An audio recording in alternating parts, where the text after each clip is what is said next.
Jorge es argentino, médico psiquiatra, especializado en niños y adolescentes, analista institucional, escritor e investigador. Es director honorario de la Sociedad Brasilera de Estudios y Pesquisas de la Infancia y la Adolescencia en Río de Janeiro, Brasil. Ha trabajado como supervisor de programas de violencia y abuso sexual contra niños y adolescentes de la FIA en el estado de Río de Janeiro. Es director del Centro Integral Especializado en Niños y Adolescentes de la Dirección General de la Mujer del Gobierno en la Ciudad de Buenos Aires. Muchas gracias y muchas otras cosas más. Buenos días a todos y a todas. Veo que acá nadie saluda, pero no importa. Buenos días. Bien, bien. Bueno, yo quería realmente agradecer mucho a las organizaciones que me han invitado. ¿Se escucha? Quería agradecer, ahora sí, a las organizaciones que me han invitado. Yo me siento muy honrado y esto me parece un lujito acá, digamos, ¿no? En un anfiteatro como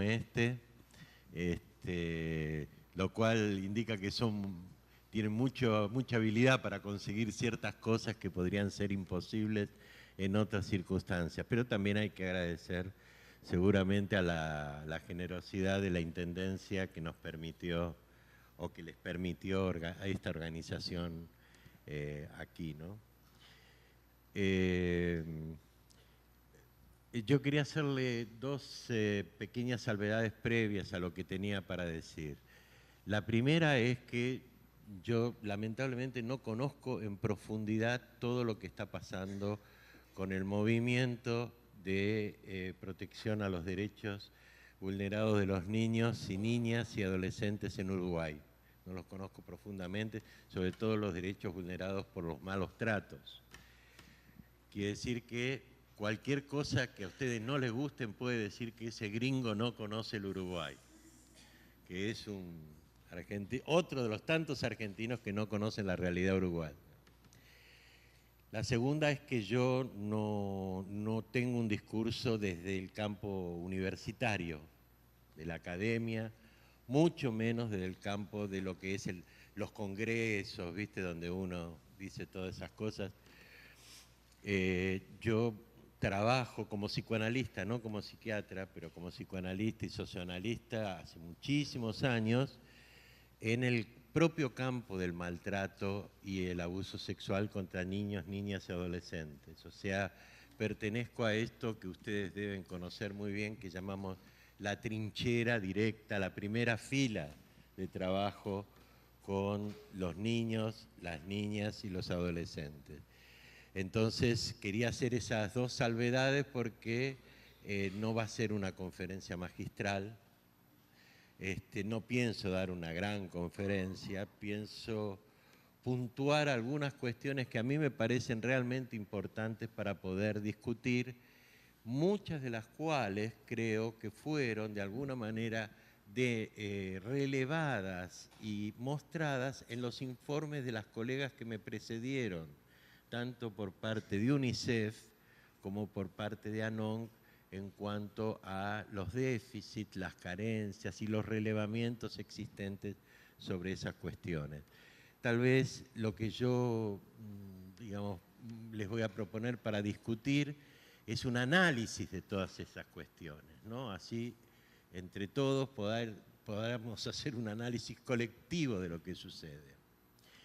La UNICEF tenía hace unos años, no sé si lo sigue teniendo, una campaña publicitaria que venía con una frase de Nelson Mandela que decía: no puede haber una revelación más intensa del alma de una sociedad que la forma en que trata a sus niños. Una frase famosa de Nelson Mandela. Y yo quería pasar esta frase por el campo de lo que se llama en el análisis institucional la teoría de los analizadores. Creo que inclusive la colega que habló antes presentó rápidamente una cuestión al respecto de lo que es un analizador. Para aquellos que no lo saben, un analizador es un hecho natural o espontáneo creado por el hombre que muestra y demuestra todo lo que está invisible en una sociedad. Por ejemplo, para darles un ejemplo simple, el SIDA fue un analizador de la conducta sexual de los seres humanos, o sea, visibilizó esa cuestión de la conducta sexual de los seres humanos en su momento. Y no solamente lo mostró y lo demostró, sino que además dio las formas de resolver esas cuestiones que se presentaban, esas incógnitas que se presentaban al respecto de la conducta sexual de los seres humanos. Y de alguna manera yo creo que esta frase, de alguna manera también, el movimiento que hace a los malos tratos contra niños y adolescentes, es un analizador de cómo se gestiona el poder y la ética de una sociedad sobre los sectores más vulnerables. Con esto quiero decir que yo voy a centrar prácticamente todo lo que les vaya a decir en dos campos, el del poder y el de la ética. Jorge, el micrófono, si no usa el otro, no se escucha tanto. Ahora, pero este no lo puedo sacar, ese es el problema. Bueno, está bien, vamos.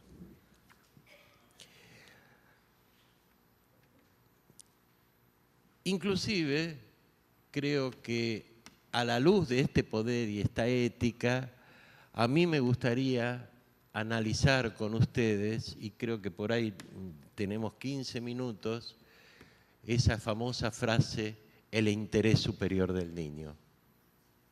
Porque yo la veo usada para tantas cosas que ustedes no se pueden imaginar, para lo mejor y a veces para lo peor, pero siempre la misma frase. Bueno, para encarar esta cuestión yo les voy a proponer un análisis macropolítico y un análisis micropolítico.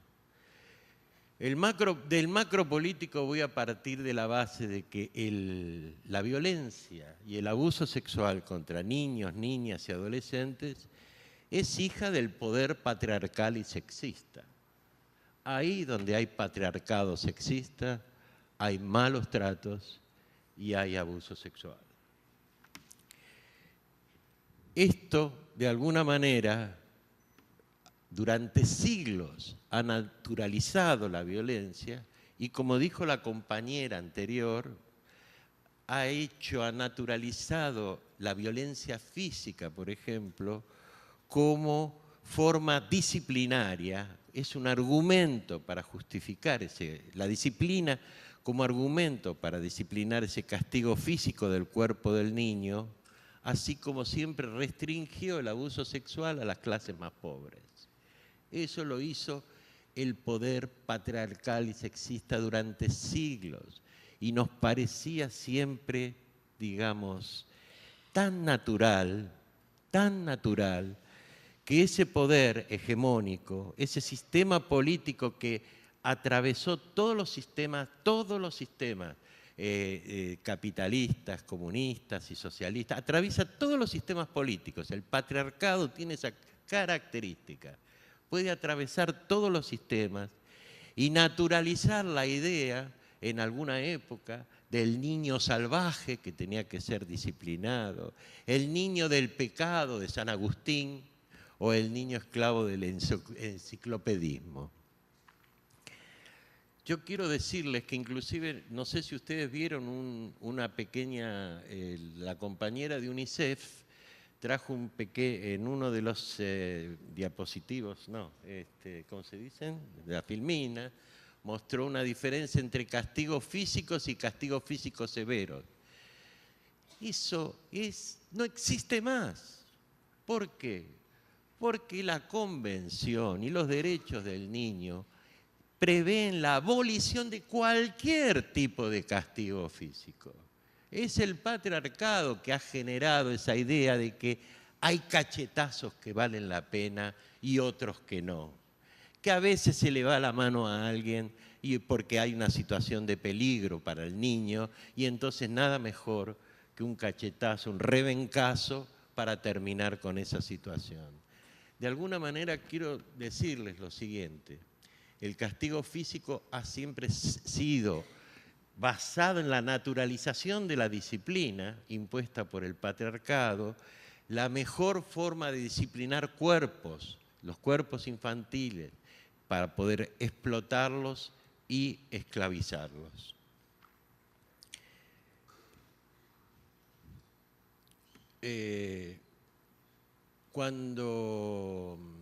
Quiero decirles a ustedes que en mi país, en la Argentina, recién en el año, hace 2 años, cuando se sanciona el nuevo Código Civil, se prevé la abolición del castigo físico.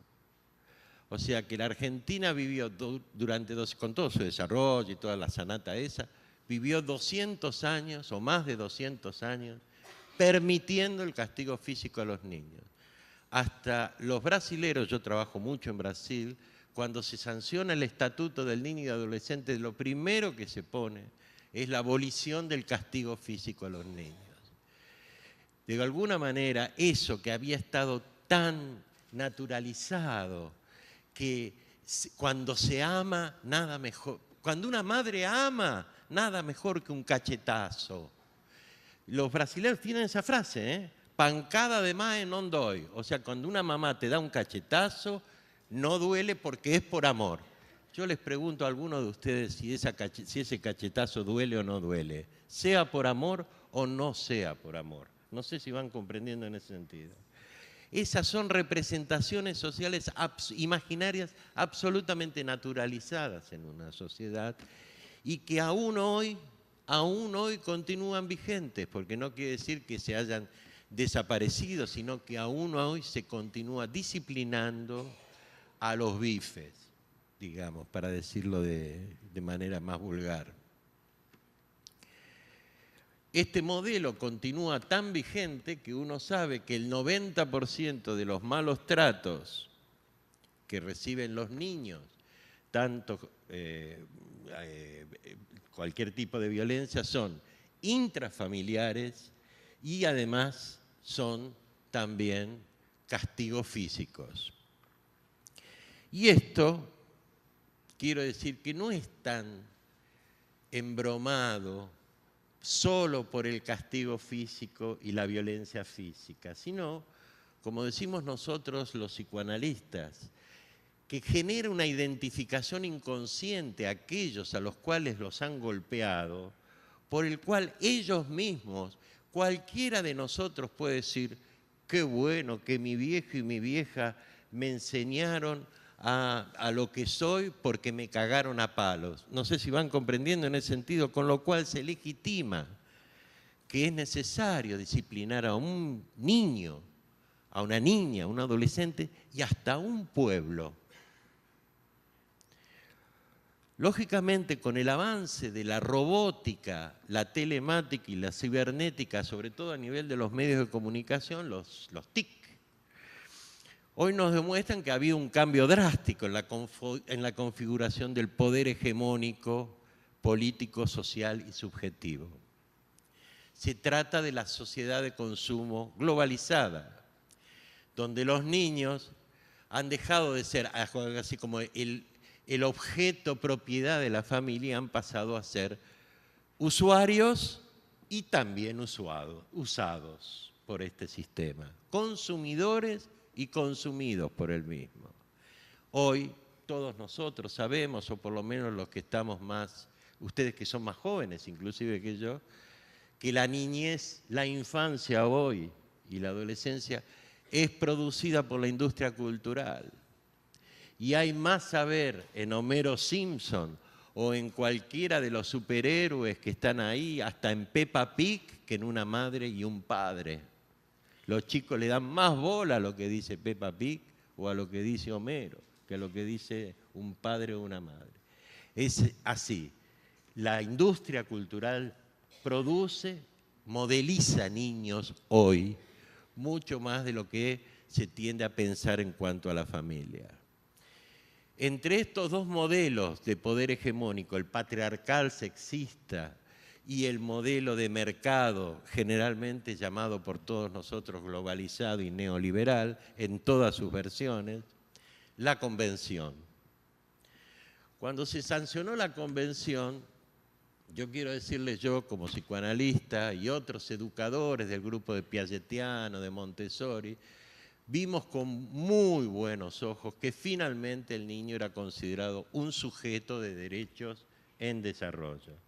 O sea, finalmente se le reconocía al niño ese carácter de sujeto, inclusive con derecho nada menos, y eso fue muy importante en su momento, muchos de ustedes ni se deben acordar, por supuesto, el derecho al ocio y al tiempo libre, ¿no? Que fue una batalla muy importante.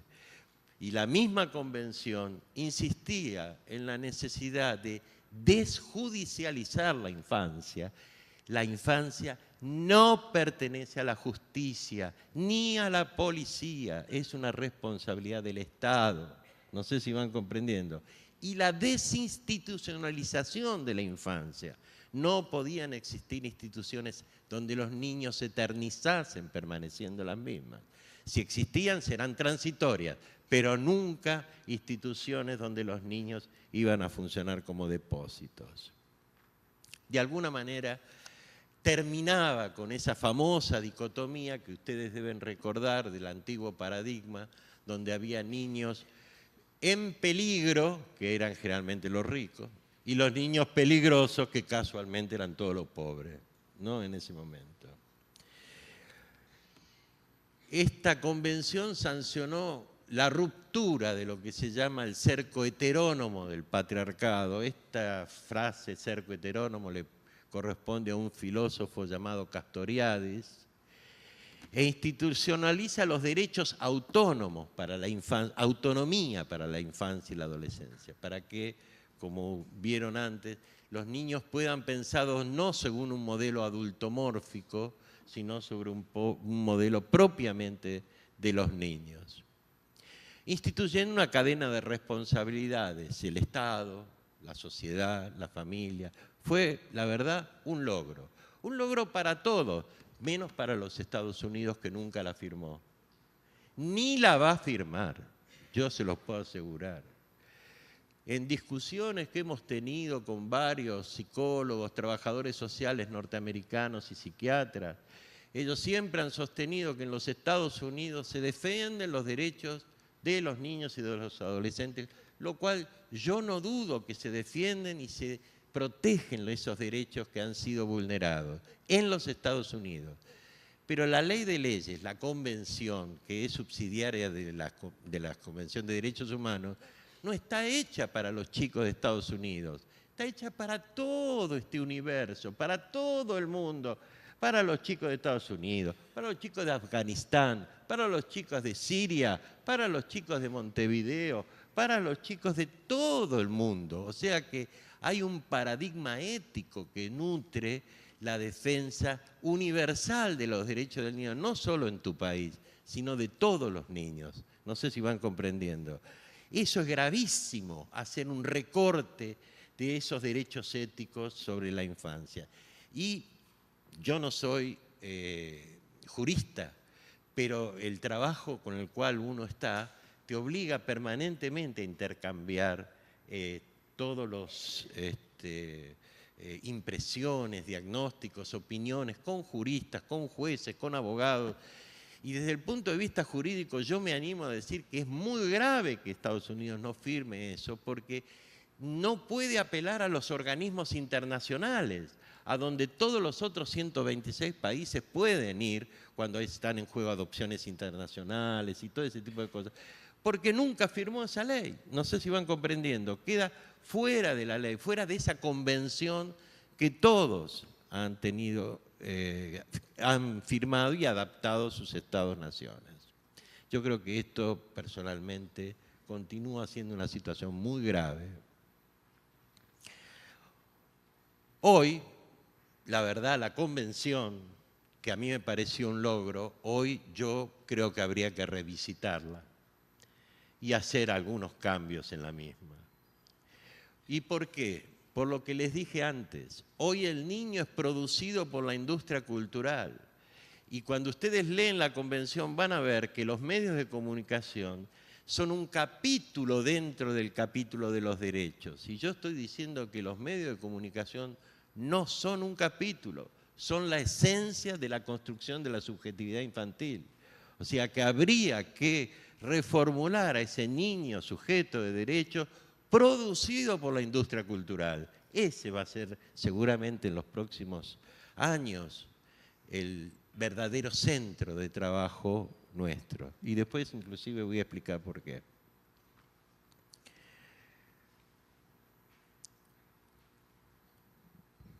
De cualquier manera,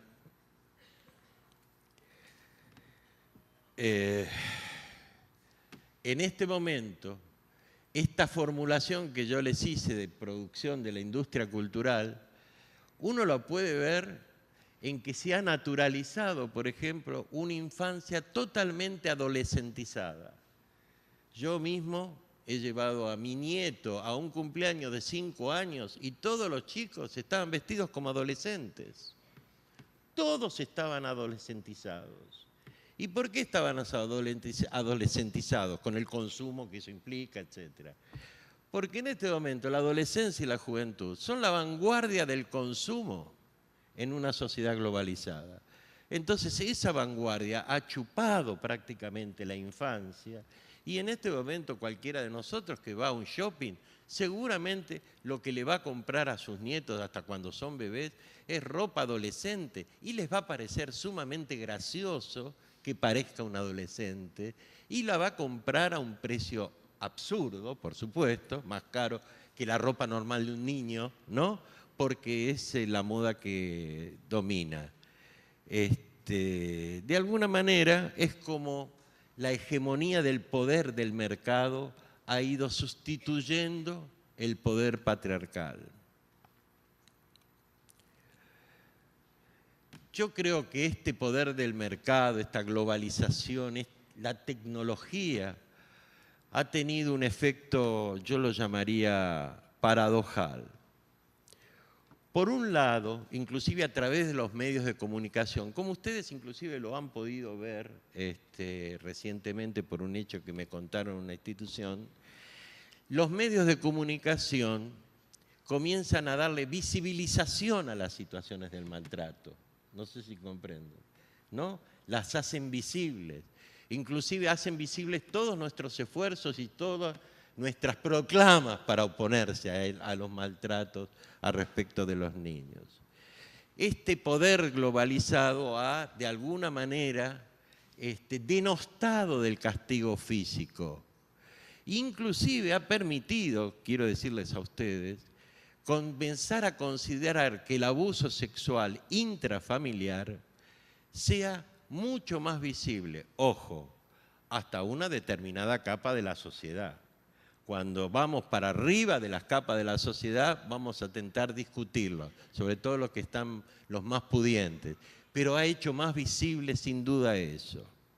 Inclusive, a partir de este modelo hegemónico, se ha hecho más visible el abuso emocional.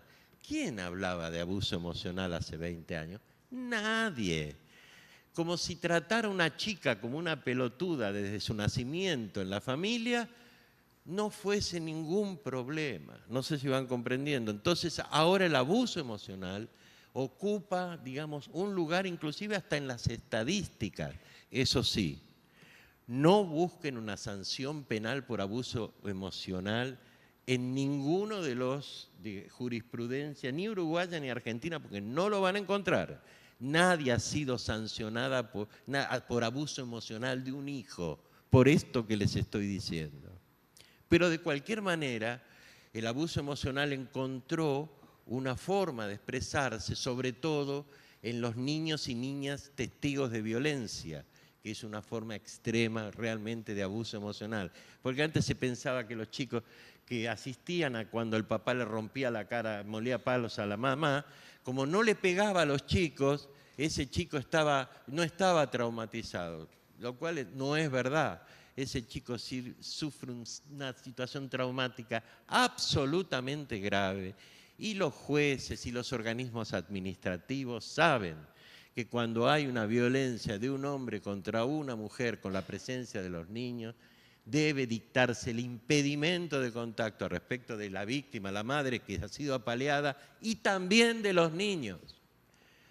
porque ningún niño tiene por qué asistir a que su madre esté siendo apaleada. No sé si van comprendiendo el sentido, eso produce efectos traumáticos terribles que son posibles de demostrar en una triple identificación. O se identifican los pibes a la víctima, a la que terminó apaleada, o se identifican al agresor, y cuando son adolescentes son ellos los que apalean a la madre o a la hermana, etcétera, etcétera, o se identifican a la propia situación agresiva y consideran que el amor es eso, el amor es apalearse o romperse la cara uno contra el otro. No sé si van comprendiendo el sentido. De cualquier manera, los efectos son terroríficos. Finalmente, en esta época, se ha tomado conciencia, o se está tomando conciencia, de que el abuso emocional es tan grave como cualquiera de los otros abusos y se están dictando hasta medidas judiciales tendientes a eso. De cualquier manera, este nuevo poder hegemónico, para mi gusto, que voy a llamar así, globalizado y neoliberal, ha extendido las redes de violencia y maltrato contra niños y adolescentes. Ha servido para denunciar y ha servido para extender.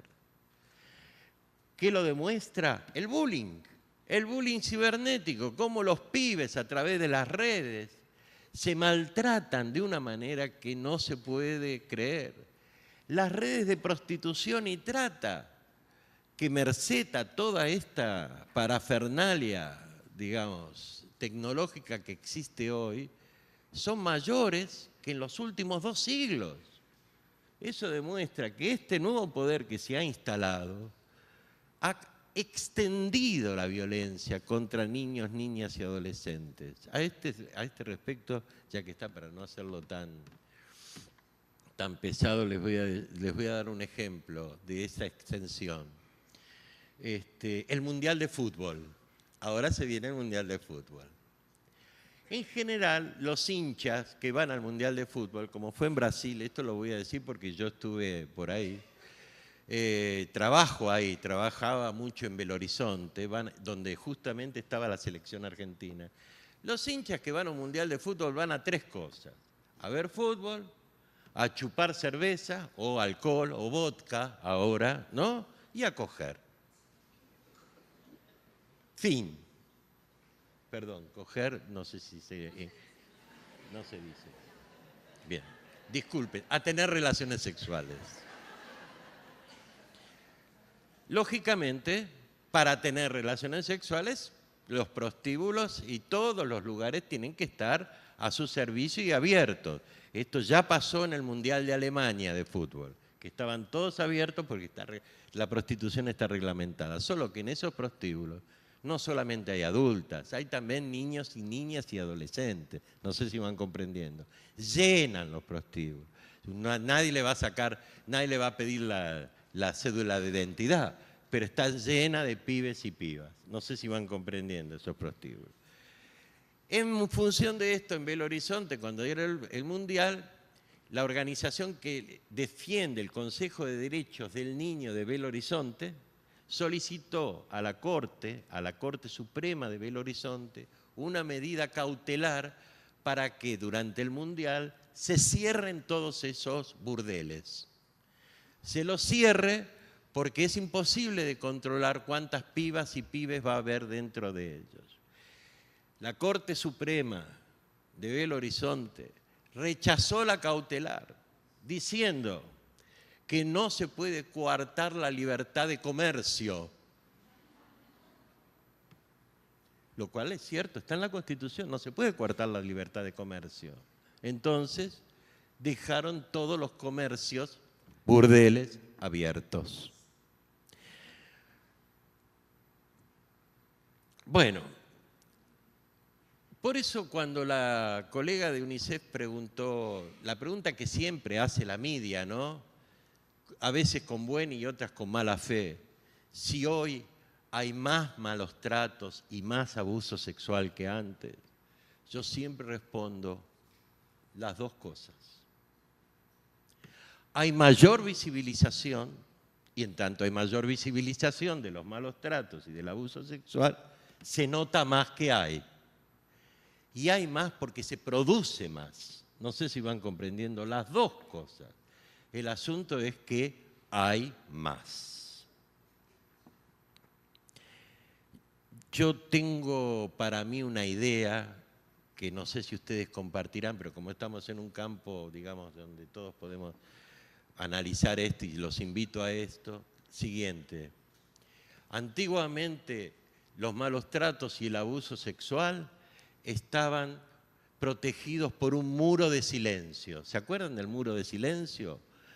Llenábamos libros hablando del muro de silencio del abuso intrafamiliar, el muro de silencio que se establecía en todas partes, en las escuelas, donde no se podía hablar de esas cosas, no se podía decir, y cuando eran familias adineradas, meter abajo de la alfombra, pero era un verdadero muro de silencio.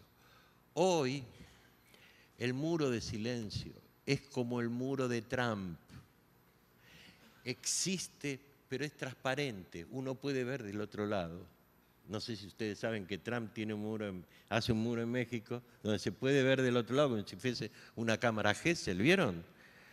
O sea, se lo ve, pero sigue siendo un muro. Y en ese sentido es paradojal lo que proponen los medios de comunicación, porque por un lado visibilizan el abuso, pero por otro lado hiperbolizan esa visibilización, lo transforman en un horror que obliga a que el público, el espectador, rápidamente lo tenga que olvidar. O sea, no es escondiendo que uno esconde, también hipervisibilizando se puede esconder. Bueno, no es extraño, como la colega planteó antes, que cuando hablemos de violencia institucional, esta colisión de poderes que hay entre el patriarcado, el mercado, y nosotros que seríamos los que estamos tentando defender las políticas de derechos, se pueda dar en lo que se denomina la violencia institucional o en las tensiones institucionales. Bueno, ahora la micropolítica. ¿Tengo tiempo? Sí, ¿no?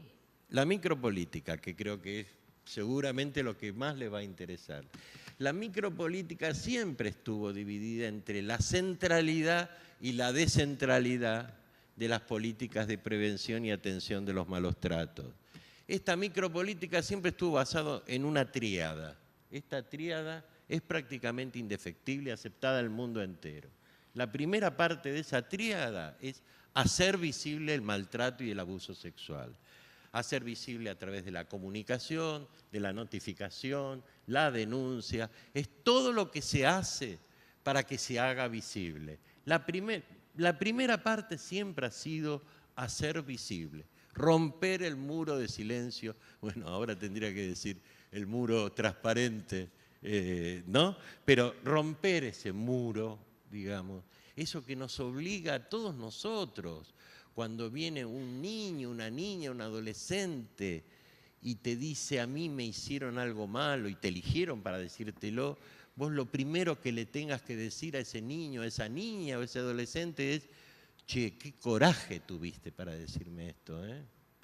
Porque se necesita coraje. El coraje que muchos adultos y hasta funcionarios públicos y médicos y profesionales no tienen. Lo tiene un niño al expresar de alguna manera que es objeto de maltrato y abuso. La segunda parte de la tríada es la protección, que ustedes saben que la protección es donde generalmente teclea todos los sistemas. Vos podés conseguir una gran visibilización, pero no tenés cómo proteger a esos niños y niñas y adolescentes. En esta protección intervienen los organismos administrativos del Estado, por supuesto, y también la justicia, ¿no? Cuando hay delitos, por supuesto. Y la tercera parte de la tríada, como fue mostrado antes, son las intervenciones psicológicas sobre las víctimas. O sea, después de que se ha visibilizado, después de que se ha protegido a las víctimas, de alguna manera necesitan un soporte psicológico, psicoterapéutico, socioeducativo, lo que ustedes quieran, digamos, que le permita a él, a esa subjetividad arrasada, recuperarse de las situaciones traumáticas vividas. Esta praxis micropolítica está sujeta a lo que Luró llamaba el principio de equivalencia. Esta praxis micropolítica reproduce la macropolítica. Entonces, en nuestra praxis del día a día, nos vamos a confrontar con estas cuestiones de poderes al mismo tiempo y en cada día. Sino, ¿qué pensar cuando alguien dice, por ejemplo, hoy pusieron un ejemplo, me pareció muy bueno la colega anterior, ¿cómo revincular un niño con un padre agresor o abusador? ¿A quién le cabe en la cabeza que se puede revincular un niño con un padre agresor o abusador? Bueno, a muchos se les ocurre. Se les ocurre ¿por qué? Lemas patriarcales. ¿Y porque es el padre que Dios le dio?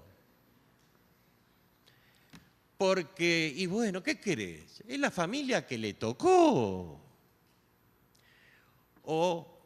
Pero vos qué querés, que lo meta en una institución y lo deje ahí hasta los 18 años. No sé si van comprendiendo. Todos estos lemas se repiten. ¿Cómo? Escuchen bien esto es muy grave, esto me lo dijo un juez. ¿Cómo que se va a crear un hijo sin padre? Un hijo sin padre va a ser un drogadicto. Así me lo decía el juez. Y él lo creía, ¿eh? Él lo creía en serio esto. De esa manera se dictan revinculaciones con agresores y abusadores que, como ustedes saben, en muchas circunstancias, en muchas, no en todas, no solamente no se arrepienten, sino que no tienen ni el menor sentimiento de culpa por lo que hicieron. Es solo hacer una entrevista con esa persona en el momento de la revinculación para darse cuenta. Cuando uno le pregunta, ¿y vos qué pensás que pasó? No sé, qué sé yo. Yo porque le empujé un poquito y el pibe terminó en el hospital y dicen que con traumatismo cráneoencefálico. Lo empujé un poquito, no sé si van comprendiendo. Y lo del abuso, son las mentiras de mi mujer. Las mujeres, porque eso también es importante, ¿no? El patriarcado se ha ayornado. En este momento, cuando tienen que alegar, ya no dicen simplemente porque es el padre. A veces dicen, no, porque la mujer vengativa le llenó la cabeza al pibe para que acuse al pobre progenitor no conviviente de abuso sexual, que hace una falsa denuncia, porque los pibes son caseteados, o sea, con cassette, ventrílocos del deseo de la madre, como si nosotros en esta época que estamos hablando de los pibes le dan más bola a Peppa Pig, puedan ser, es más fácil que sean ventrílocos de Peppa Pig que de la madre. No sé si van comprendiendo en ese sentido. Entonces, quiero decir esto porque esto es de la práctica donde el poder patriarcal se juega todos los días en forma así, ayornada pero permanente. Y nosotros sabemos, todos nosotros sabemos, que cuando hay falsas denuncias, que las hay, no son más que el 5% del total de denuncias, no son un porcentaje muy alto. Esta concepción está compartida, quiero decirles, por organismos de justicia, organismos del Estado y no pocas organizaciones de la sociedad civil.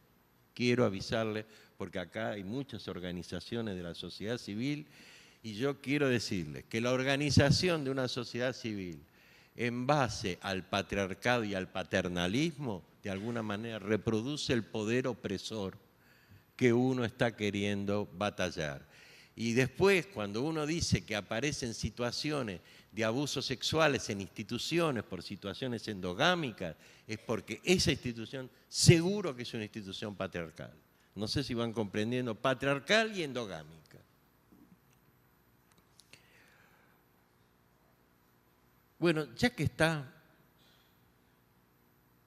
una palabrita sobre las organizaciones de la sociedad civil, ya que la mayor parte de las personas que están acá pertenecen a ese campo.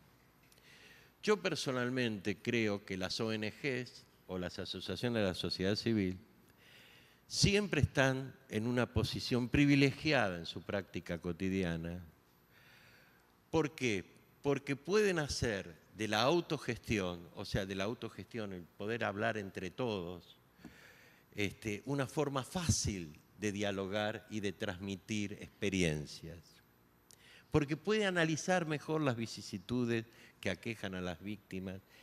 Y lo más importante, las ONG son capaces de inventar lo que el Estado jamás va a inventar. Uno inventa cada cosa que a veces uno dice, ¿de dónde lo sacaste? Pero solo lo podés hacer en una asociación civil.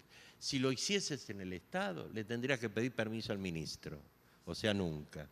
En una asociación civil se pueden inventar, y en el campo de la infancia y la adolescencia, sobre todo maltratada, es necesario inventar un montón de dispositivos y formas creativas de recuperación de esos pibes. Entre otras cosas, yo también trabajo para una asociación civil conveniada con el Estado, con la Dirección de la Mujer de la Ciudad de Buenos Aires. Y hemos hecho experiencias con grupos, inventamos lo que increíble, inventamos grupos de hermanos, grupos terapéuticos con hermanos. Es una institución que se dedica a la atención terapéutica de niños, niñas y adolescentes. Y además de la atención individual, la atención grupal, grupos de hermanos. Inventamos un sistema de revinculación, ya lo llamamos revinculación terapéutica, que es una manera de filtrar las revinculaciones salvajes y violentas que provocan muchas veces los juzgados, haciéndolo pasar por una parrilla de análisis antes de juntar un pibe con un, no sé si van comprendiendo, con alguien que ha sido agresor y abusador y encima tiene diploma porque ha sido sobreseído de la justicia penal, porque esos vienen con diploma, digamos. Entonces, en ese sentido, yo creo que ahí está el verdadero valor de las ONG. Son mucho más participativas, autogestivas, comunitarias, menos cuando repiten las estructuras patriarcales. Ahí ya no creo que sean operativas y formales. Pero esto lo pienso, no solo por las ONG, también lo pienso respecto del Estado. Cuando el Estado reproduce estructuras patriarcales, yo creo que le hace un desfavor a la infancia. Y cuando reproduce modelos neoliberales por los cuales los niños son números, por cápita se te paga, no sé si van comprendiendo, o sea, entran en la parrilla de la tesorería del Estado por cápita, como si esto fuese el supermercado de la vida, digamos, también están vulnerando esos derechos. No sé si van comprendiendo en ese sentido. O sea que el modelo patriarcal es nocivo, pero el modelo neoliberal lo es mucho más todavía, porque generalmente son modelos que tienden a ver, digamos, cada niño, dígame, cada niño tanto precio. Dígame, cada vez que ustedes ven un chico, no ven un chico, ven un sinfín de chicos en juego, de familias extensas. La intervención en este campo es una intervención tan extensa que ponerle un precio de mercado es absolutamente imposible, a menos que el tesorero participe de la reunión con nosotros y discuta con nosotros en forma autogestiva cuánta guita necesitamos para poder vivir, no sé si van comprendiendo, y atender y prevenir, etcétera, los malos tratos. Hasta ahora nunca vi un tesorero sentarse en esa mesa. De cualquier manera, yo creo que las organizaciones civiles son un vehículo muy adecuado para zafar del mercopatriarcado. Porque eso implica un cambio en la política de poder y deviene en otro tipo de ejercicio de ese poder. Sobre todo en esta época, y quiero marcar algunas diferencias sobre lo que era antes y ahora. Antes lo que se discutía en el poder era la asimetría de poder, que es la base del maltrato y del abuso, de adultos contra niños. En esta época, lo que estamos discutiendo es la asimetría de poder que existe como fundamento de la violencia, el maltrato y el abuso de niños sobre otros niños. Y eso ha cambiado completamente nuestra configuración, porque se trata de un hermanito de 11 o 12 años que abusó sexualmente de su hermanita de 7, porque decidió hacer un ritual de iniciación sexual que nada mejor que con la hermanita o con la primita. Entonces se juntó él con el otro y decidieron abusar de la primita o la hermanita. Y tiene 12 años o 11 años, además de protegido por la convención, no sé si van comprendiendo en ese sentido. El hecho de niños que vulneran los derechos de otros niños es el desafío actual. Ahora, frente a esto nosotros tenemos dos posibilidades. Criminalizar la infancia, bajar la edad de imputabilidad penal a 9 años, ¿no? A 8, 7 y hasta cuando nace también, ¿no? O aceptar el desafío psicosocioeducativo que significa recuperar a esos pibes que también son victimarios y tienen que ser responsabilizados por eso, pero también son víctimas, porque por algo llegaron a esa situación. Un pibe de 12 o 11 años tiene una actitud abusiva al respecto de su propia familia. Ni que hablar en los colegios, ni que hablar en los seminarios, ni que hablar en los clubes de fútbol. Como se ha visibilizado, no sé si ustedes saben, en la Argentina, que en Independiente se abusaba sexualmente de todas las divisiones inferiores. Ni que hablar, que todavía nadie habla, de lo que pasa en los liceos militares, donde van los chicos a aprender, digamos, y aprenden otras cosas. No sé si van comprendiendo. Todos son campos que siempre estuvieron invisibilizados. A lo máximo se abrió el campo de la escuela, de la iglesia, reconocido hasta por el propio Papa, pero de cualquier manera, clubes de fútbol. Imaginen si todas ustedes que tienen hijos que quieren ir a un club de fútbol, al Rambla Junior, al Peñarol y Nacional y jugar en las divisiones inferiores, viene el pibe, alguno de los pibes de ustedes viene y dice: mamá, voy a ir a la 7ª de Nacional. ¿Vos qué decís? ¡Ni loco! ¡Ni loco! O primero le haces un rollar al director técnico, no sé si van comprendiendo, para ver si sale algún tipo de cuestión sexual o abusadora. Pero estos son los desafíos actuales. Frente a estos desafíos, nosotros oponemos un campo de poder ético, y ese campo de poder ético está basado en 3 principios. Primero, los derechos de los niños, el niño como sujeto de derechos, considerando los derechos siempre del niño más pequeño, más vulnerable al otro niño, ¿no? Un bebé está en una situación de mayor vulnerabilidad que una niña de 5, y una niña de 5 está en mayor vulnerabilidad que un pibe de 12. No sé si van comprendiendo en ese sentido. O sea que no es exactamente igual, a tal punto que ahora les voy a dar un ejemplo. Segundo, el segundo principio ético, los conocimientos científicos, todos los saberes que hemos acumulado en todos estos años, los indicadores, las sospechas de abuso, cómo funciona la situación traumática en un niño, una niña, un adolescente. Esos son todos saberes que nosotros hemos ido aprendiendo y que tienen que nutrir, digamos, y sacar la cuestión ideológica para otro lado y poder poner los saberes como una cuestión fundamental.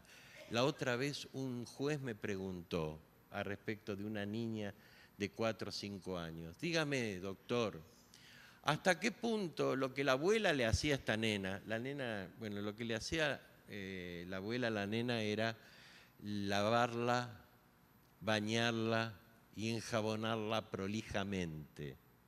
O sea, hasta el fondo del culo y hasta el fondo de la conchita. Eso era tener una nieta lavada y limpia pulcramente. Entonces el tipo me pregunta, ¿hasta qué punto esta no es una conducta impropia de una abuela? No sé si van comprendiendo, pobres los abuelos que están acá, ¿no? Pero yo también soy.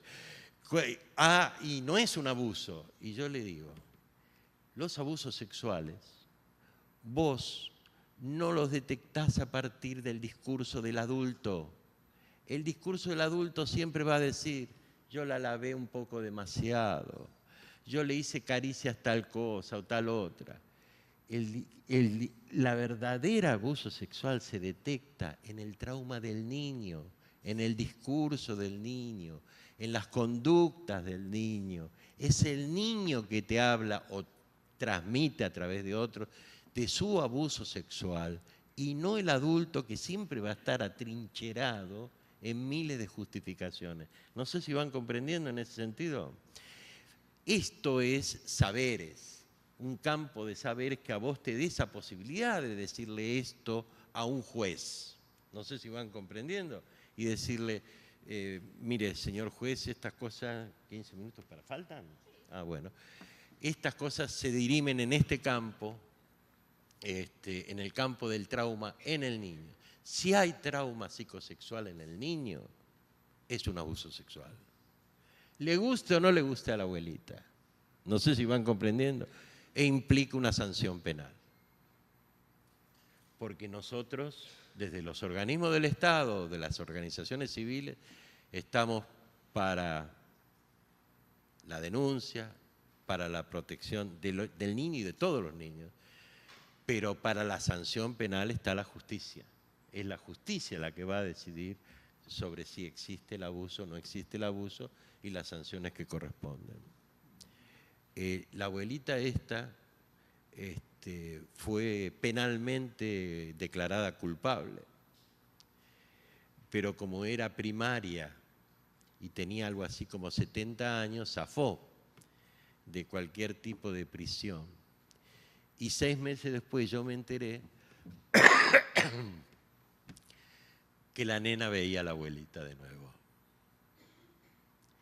Y la familia, gente, la familia es la familia, ¿no?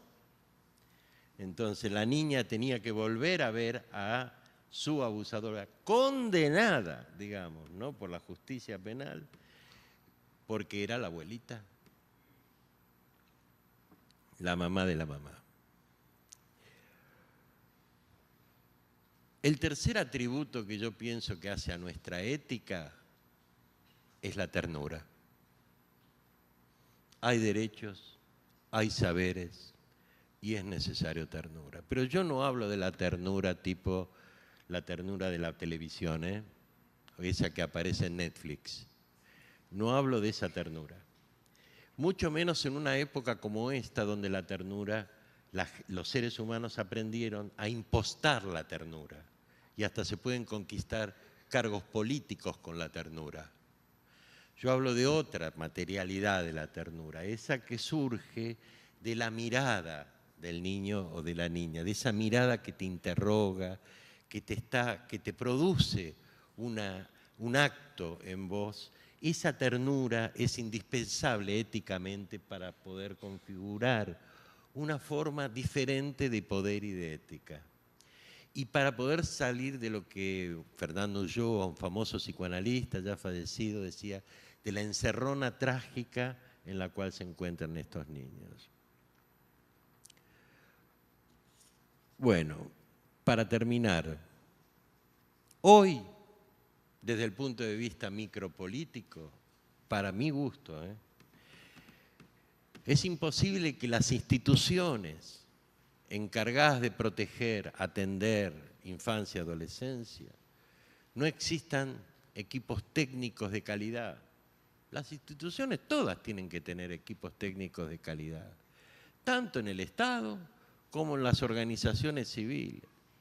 Tienen que tener supervisiones, pero no supervisiones para controlar, supervisiones para analizar las cosas que uno hace y tiempo necesario para eso. Es necesario que haya otra forma de gestión que no sea vertical y patriarcal, sino que sea mucho más autogestiva, interdisciplinaria o transdisciplinaria o interinstitucional. Ustedes saben que ya es imposible que transite una institución que se dedique a este campo sin capacitaciones o sin recursos psicosocioeducativos, sobre todo para los pibes que son responsables de tener actos, digamos, abusivos. Nosotros a esos pibes sexuales no les ponemos pibes abusadores, le ponemos niños, niñas y adolescentes con conductas abusivas, lo cual no lo torna un abusador. No sé si van comprendiendo en el sentido. Porque si no te lo codifican y te dicen ya con 12 años que es un abusador y ya está, quedó directamente escrachado para toda la vida. Bueno, para eso, como se dijo acá muy bien, siempre son necesarios, además de prevenir, de atender, la prevención, y ustedes saben que la mejor prevención que se conoce tanto para los malos tratos como para los malos tratos y para el abuso sexual es la educación en las escuelas, sobre todo la educación sexual obligatoria en las escuelas. Quiero decirles esto, en la Argentina existe educación sexual obligatoria. Llevé a mi nieto de 5 años a su jardín y había un cartel de educación sexual y la educación sexual decía, vamos a privilegiar, escuchen bien, lo afectivo, en blanco, todo lindo con coso, el género, la cuestión de género, yo dije, ah, mierda, están muy desarrollados esto, ¿no? Género, lo afectivo, el género, la violencia, una cosa así también en blanco, y otra cosa más que no me acuerdo. Lo único que no iban a hablar, ¿saben de qué era? De la sexualidad. Y vos lo mirabas y decías, súper progre. Eso, lo peor de todo. No solamente eso lo dije, pero ¿qué lo tiró? Esto es súper progre. Disfraz de progre. En realidad es una educación sexual que no se puede decir, no se puede hablar, seguramente la hacen, pero no se puede decir, no se puede hablar, precisamente porque si hay algo que el patriarcado y muchas estructuras religiosas no permiten es que se hable de esa sexualidad. Todo esto que yo les conté desde el punto de vista macropolítico, micropolítico, de todas estas políticas de poder y cómo se juegan en el día a día, y de nuestra oposición ética a eso, nuestra resistencia ética, es lo que yo llamo respetar el interés superior del niño. Acá paro.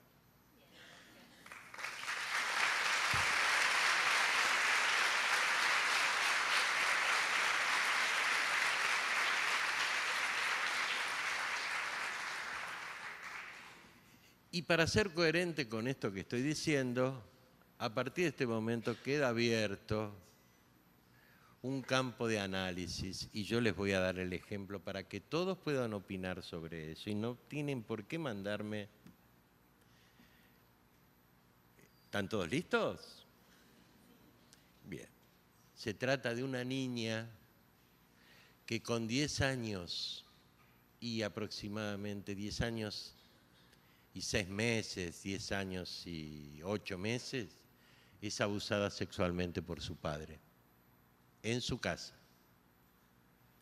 A los 11 años y medio tiene su bebé.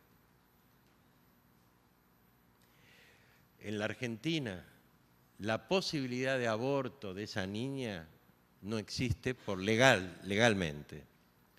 Pero además, tampoco hubiera podido ser hecho porque tanto la niña como la madre de la niña no se dieron cuenta hasta cuando tenía 6, 7 meses que estaba embarazada. Nace el bebé y en ese momento todas las organizaciones de la sociedad civil, todas las organizaciones del Estado comienzan a discutir qué van a hacer con ese bebé y con la mamá de 12 años, y con esa abuela. Ah, una hermana de 7. Esta chica de 12 años tenía una hermana de 7. Entonces nos la mandan a nosotros, que somos considerados los mayores especialistas en ese campo. Perdonen que no sea humilde, pero ellos nos consideran así. Entrevistamos a una psicóloga, una colega con bastante experiencia, entrevista a la piba de 12 años, con 12 años ya el bebé tenía 6 meses, ¿no?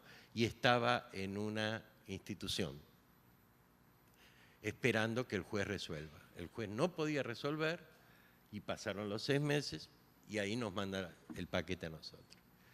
Vemos a la piba y la piba, 12 años, parecía una mujer de 30, diciendo, yo voy a cuidar de mi bebé, yo adoro a mi bebé, etcétera, y lo voy a cuidar, lo voy a amamantar, voy a hacer todo lo que sea necesario, todo lo que una madre diría de un bebé lo decía ella.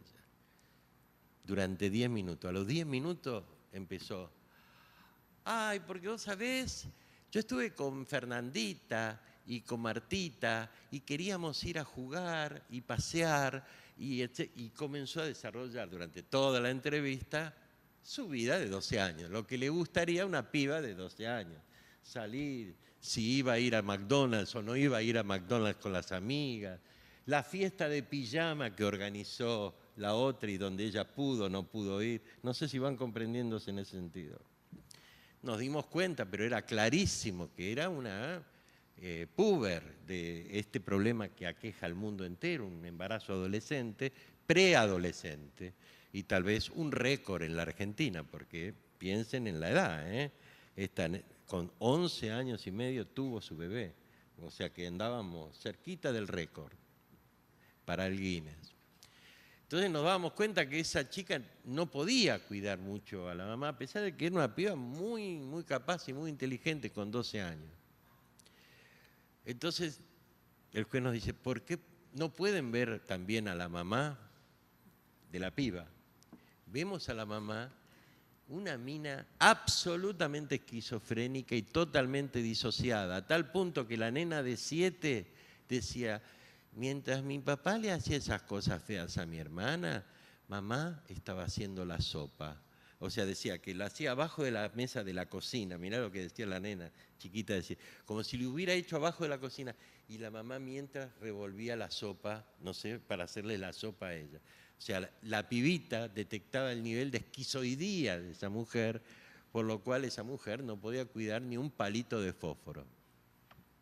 Bueno, estaba claro que esta abuela no estaba en condiciones de este bebé. Y además, había una cuestión que para nosotros era muy importante, ¿no? ¿Qué hacer con este bebé? Porque en un determinado momento entra en juego algunos colegas, abogados pertenecientes a la curia metropolitana para defender el campo de la maternidad, porque ella es la mamá legítima del bebé. Y la nena, en un determinado momento, muy inteligente, con letra evidentemente de esta gente, le propone, ¿por qué no una familia se hace cargo hasta que ella tenga 18? Lo adopte hasta los 18 y a los 18 ella se hace cargo. No sé si van comprendiendo en ese sentido. Miren si alguien va a adoptar a alguien hasta los 18 años y después, toma, bueno, pero la piba buscaba esas formas. Muy bien. ¿Qué piensan?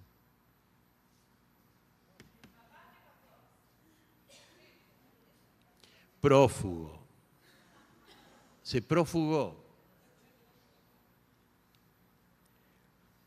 En realidad, te voy a decir, para serte sincero, esto yo lo sé, pero por otro lado, y inclusive lo dije, se profugó a otra villa.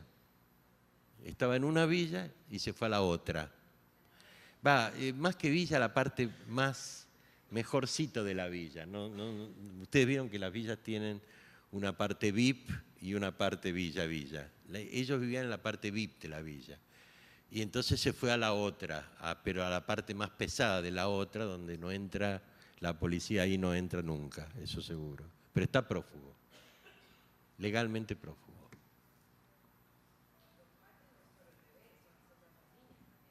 ¿Perdón?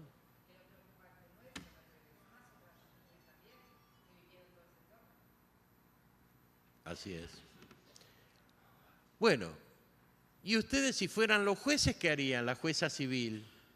O si ustedes dirigirían un organismo de derechos con poder de aplicación, ¿qué decidirían? ¿Qué pensarían? A ver. ¿Qué hay que proteger acá?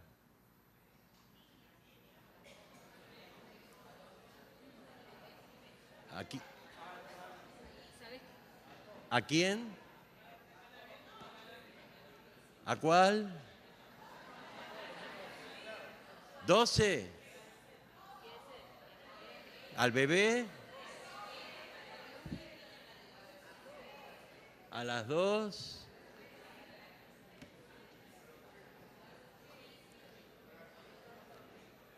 Bueno, digamos, está bien. Hay que proteger a las 2. ¿3? ¿Por qué? Ah, la de 7, sí, sí, tiene razón. Muy bien, muy bien. ¿Qué decía?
Está bien, pero está bien planteado. ¿Protegemos al bebé o protegemos la maternidad de la otra?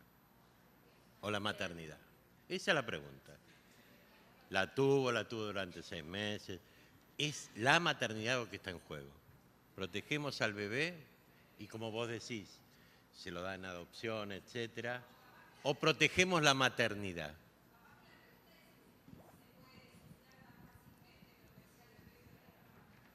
Ay, perdón, no consigo. Disculpen. Vamos a ordenar un poco porque estamos con el tiempo contado, o sea, no nos podemos ir mucho más de 12 y cuarto. Por lo tanto, si intervienen, que sea corto, conciso, no se explayen mucho. Así Jorge puede contestar y hacemos 2 o 3 preguntas. No, pero lo que vos dijiste... No, yo no pienso contestar. Ah, bueno.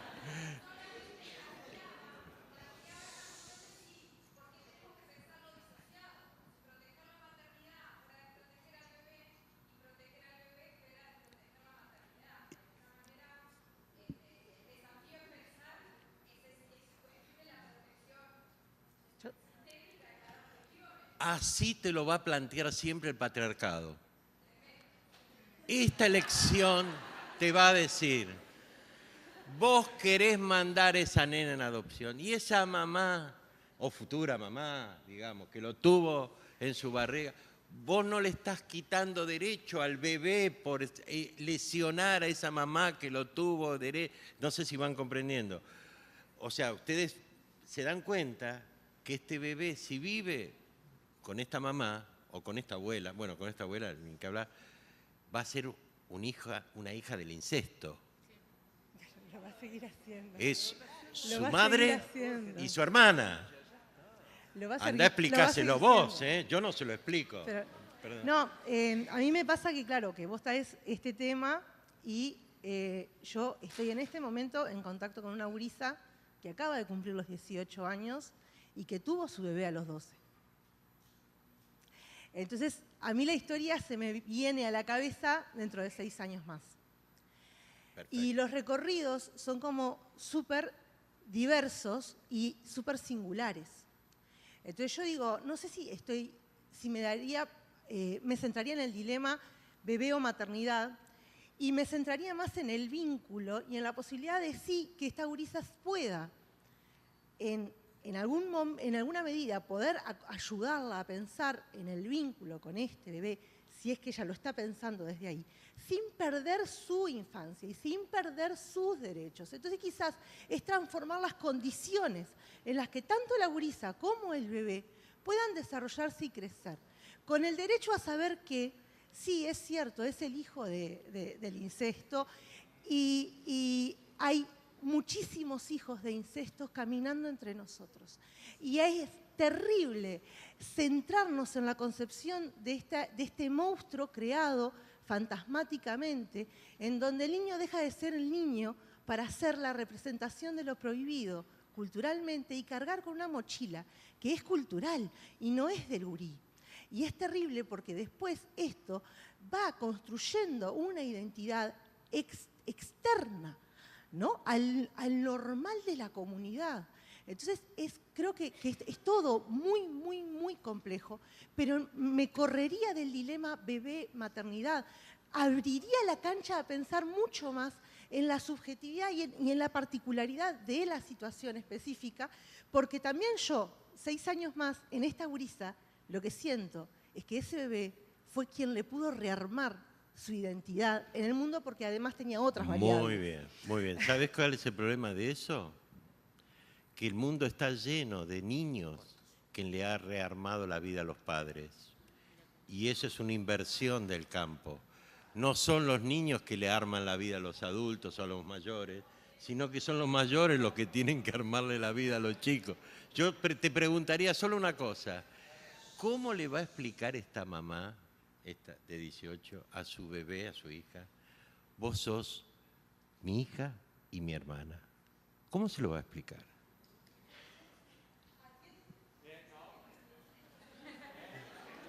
¿Cómo?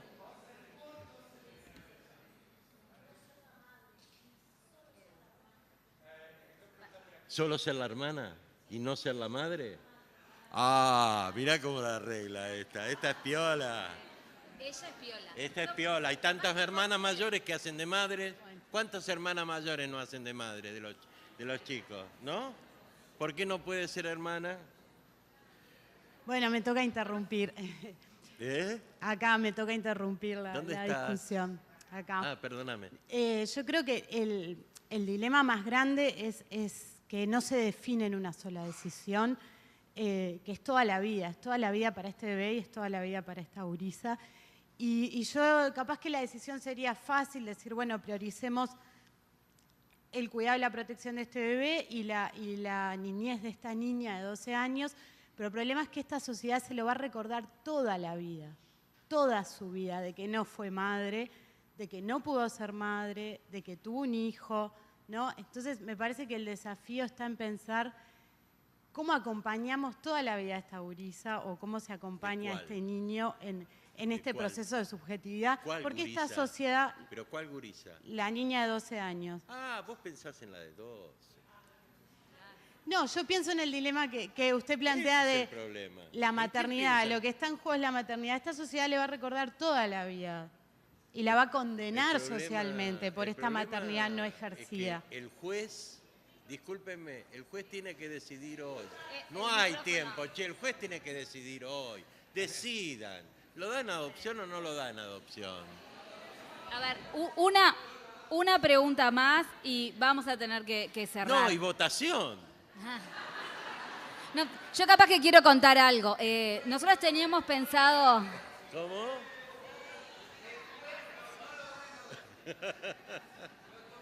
Hay una persona con el micrófono. Gente, hay una y persona con después el cerramos. micrófono, a ver Tenemos un le podemos dar discurso la político. palabra. Hay un discurso político también. A ver, allá la compañera. Yo pienso que tenemos que hablar sobre la realidad y acá estamos hablando sobre cosas que no suceden porque no sucede todos esos acompañamientos durante montones de años. Yo pienso que el derecho del bebé es ser adoptado y seguirá un tratamiento de la mamá, no, pero hablar sobre lo que debería ser y con las realidades que trabajamos sabemos que no suceden. Trabajamos con madres que han tenido chicos y esos chicos terminan en instituciones por años.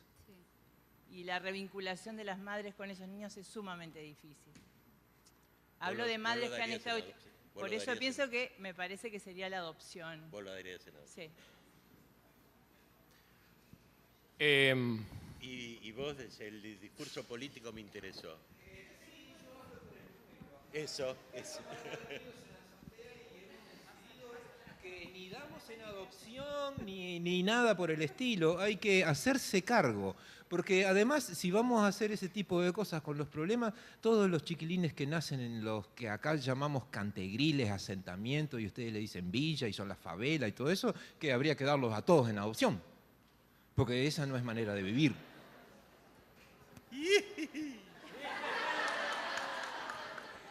Tienen un montón de cosas para discutir. Damos paso a una más. Bueno, ¿Una más? yo lo que Esa creo... fue buena. Dale. Yo sé que se pone, pone interesante la cuestión, pero dejémoslo para el plato de la tarde, para el postre. Bueno, déjame Que terminar en la de tarde hablar. vamos a tener, bueno, comentá y hago un cierre después de jornada. Comentá. La clausura. No, en esta misma línea, yo creo que lo que no tenemos que hacer es separar a todo este grupo familiar, a la bebita, a la nena de 7, a la hermanita de 12, No hay de que acuerdo, separarlo. ni a la mamá psiquiatrizada. Tenemos que atender a la mamá en salud mental y ayudarla a cuidar a sus hijas y generar el escenario que sea necesario para que esta mamá psiquiátrica o psiquiatrizada pueda cuidar. Tenemos que hacer todas las terapias que sean necesarias para las niñas que estén juntas las hermanitas y tenemos que generar un contexto de protección donde puedan ser niñas, donde puedan ser adolescentes y donde todas sean adoptadas por todos nosotros que somos los responsables. Algo así. Muy bien. Perdón. La posición de ellos es una posición del pueblo. Hay una posición que no la comparte. Por lo menos en la parte del Super Pullman, está claro que no la comparte. En este campo, en un campo de análisis no hay democracia. No es que quién tiene más, quién tiene menos votos, ni nada por el estilo. Es un campo de discusión y de análisis. Entonces no hay algo democrático tipo levantemos la mano. Se ven, digamos, qué significa el interés superior del niño. En este caso, del más vulnerable, el bebé, la que le sigue, que es la de 12, la de 7, que realmente me había olvidado, y hasta se puede decir los derechos de la mujer, que es una mujer esquizofrénica, ¿no? Entonces, los derechos que tiene una mujer. Lo que se tenta a privilegiar siempre es el derecho del más vulnerable. Y como vos tenés que tomar una decisión que no te rebote 6 años después, 8 años después, 10 años después, porque 10 años después uno ve los efectos de las decisiones que se tomaron 10 años antes, ¿no? Con muchas familias, no sé si ustedes han trabajado familias y después las han visto 10 años después aparecer en el sistema, digamos, ¿no? Con otra generación donde se renuevan las problemáticas que se producen. Entonces las decisiones de hoy, es cierto, comprometen un futuro, pero fundamentalmente son fruto de un análisis actual. Yo creo la cuestión de la familia, esa cuestión familiarista, siempre ha sido el caballito de batalla del patriarcado. Discúlpenme que lo diga. Y el Estado como familia...